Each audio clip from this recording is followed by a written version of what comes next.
Hello, everyone. Welcome to the virtual Solano County Fair. I'm Chef Stephanie Jordan.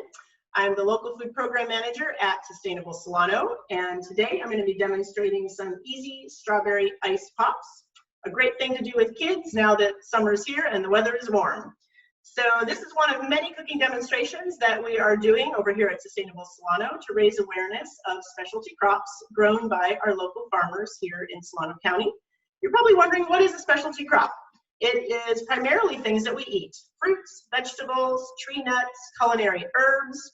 There are some nursery products and flowers put into that mix. Maybe sometime I'll do an edible flower class, but we are focusing for the most part on all of the foods that we eat in those specialty crops. So from now until about March of 2022, you can find us on Friday afternoons and sometimes Saturday mornings for all of these different cooking classes. All right, let's move on to our ice pops. Here I have strawberries, which came from Terra Firma Farm up by Winters. And what I did is I added some sugar and have been letting it sit for about 20 or 30 minutes. And what's happening is the sugar is starting to help pull the juices out of the berries, and it's making a little bit of a strawberry syrup in here in the bowl. This is about 4 cups of strawberries. I halved the large ones, and for the small ones, I quartered the large ones, and for the small berries, I just cut them in half because we're going to be pureeing them up for our ice pops in a few minutes. So these have been sitting here, and they're moving along. Just a quick show and tell of what I did with the berries. You just want to pull off the hull, which is the top leafy part, and then this is a big one. So I just put that into smaller pieces. Here again, just want to take off the top part of the leaf and then drop it in my bowl. All right, we have one more. In it goes. All right. So these have been sitting here for a little while. And my next step is to put it in my saucepan on about medium heat. I'm going to go ahead and turn this on. This is an induction burner. So in go the strawberries and the sugar.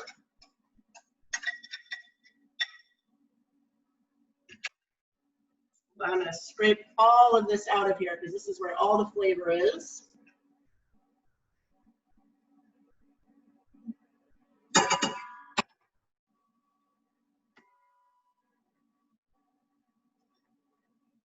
Okay. And I'm also going to add the water. This is about half a cup of water. Just going in. And I'm going to bring this up to a simmer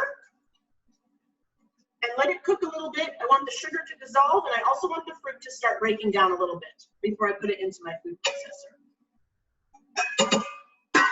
Okay, while we're waiting for that to happen, let's talk about some different things that you can use for popsicle molds. So what I have here are just kind of your basic standard popsicle molds with these little tops. If you don't have these handy, don't worry, there's other options. You could use really anything that has a shape that's like kind of like a V, like a vase. You don't want it to be the other way around, otherwise you'll never get your popsicle out of the vessel that you're putting it in. So you can use Dixie cups and popsicle sticks to put in. I also came across these the other day. These are some silicone molds that I used for baby food when my kids were really little, and I would do different kinds of, veggies and puree them and then put them in here and then put it in the freezer. So you could also use these for popsicles. What you'll want to do if you're using the cups or these types of molds and you're inserting the sticks later is you'll want to fill these up with your popsicle mixture, put it in the freezer like this. I recommend putting this on a sheet pan just for easy transportation in and out of your freezer. And then after about 1.5 to 2 hours, once this starts to freeze, then you put the sticks in. Otherwise, they won't stay standing up if you put it in when it's still very liquidy. So that's what you can do here. Another thing that you can do is put a sheet of like aluminum foil over the top and then poke your sticks through the foil to get into the mold. So that's what I would recommend if you're using some of these other alternative ice pop molds as opposed to the regular popsicle ones here. All right. Let's see if this is heating up. All right, it's looking good. It looks like my sugar is dissolving. And I'm gonna wait for a little bit of steam to happen, and then we'll put it into the food processor. So just another note on the strawberries, I wanted to talk to you about storing them. You typically want to keep your berries really dry, right up until the point that you're going to use them. As soon as they get wet, they will start to break down. So you want to keep them in the fridge. I typically keep them, when they come in those little baskets from the farm, they're usually in a brown paper bag. So I just leave them in the brown paper bag and kind of roll down the top so that it's sort of enclosed and put it in the fridge. And that tends to work well. I found that putting them in like a plastic bag, it traps too much moisture inside, and then they start to get wet, and then they start to break down. So you want to have some kind of breathable sack around the berries so that they get some air while they're in the fridge. Okay, and then of course, wash them right before you're ready to use them.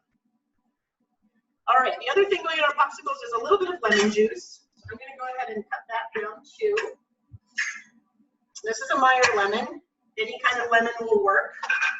And I just need a couple tablespoons of lemon juice. So I'm going to go ahead and get that ready.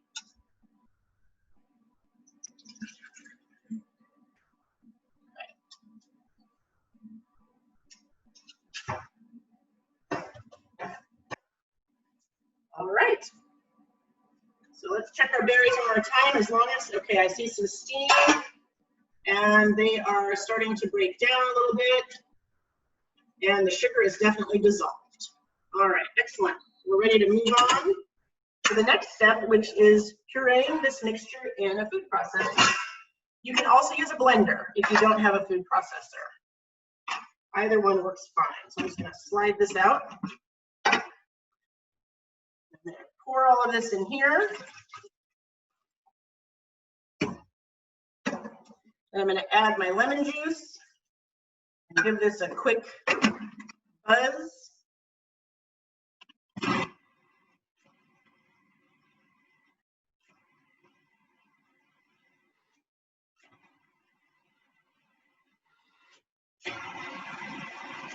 All right. It is entirely up to you in terms of how much you want to puree it. You could definitely leave some little chunks of strawberries in there. You could even slice some extra berries. Let me just do a quick little demo here. You could slice some little bits of berries and put it in here so that you can kind of have a berry suspended in your popsicle if you want to do that. There's a lot of fun things you can do here. If you want to have this be more of a grown-up treat, you could add some other ingredients, which are like balsamic vinegar. Strawberries and balsamic go really well. So if you want to do that, I would recommend maybe like a teaspoon or two of like an aged balsamic vinegar going in with your strawberry mixture. Another thing that works well with strawberries is basil, believe it or not. So you could always put a couple of bits of chopped up basil in here, or just drop it in before you add your mixture. So just to make this a little easier, I'm going to pour this into a bowl first. And then we will transfer it. And I'm going to just use a measuring cup. I find that that's going to be a little bit easier. Fill my molds. You want to leave a little bit of space at the top, because as things freeze, they will expand. So if it's all the way to the top, you won't have room for that expansion, and then your lid might pop off.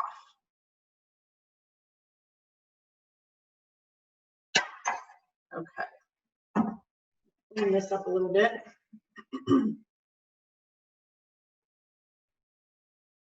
All right, so there's my first batch ready to go. I'll just put my little tops on. And then these will go into the freezer. It will take about 5 to 6 hours for this to freeze completely. And then the best way to get them out is to dip this bottom part into a bowl of really warm water, just to kind of get this to start melting, and then you pull them out. And then once you pull them out, you can then store them in a different container. You can use a container, and I would recommend layering a little bit of parchment paper in between your popsicles so that they don't stick together. And then you can put that back in your freezer, and then you have these ready to reuse. So I believe that is it. Thank you so much for joining us, and enjoy your popsicles. Also, please check out sustainablesolano.org for more cooking demonstrations as we go through the summer and into the year. Enjoy the fair.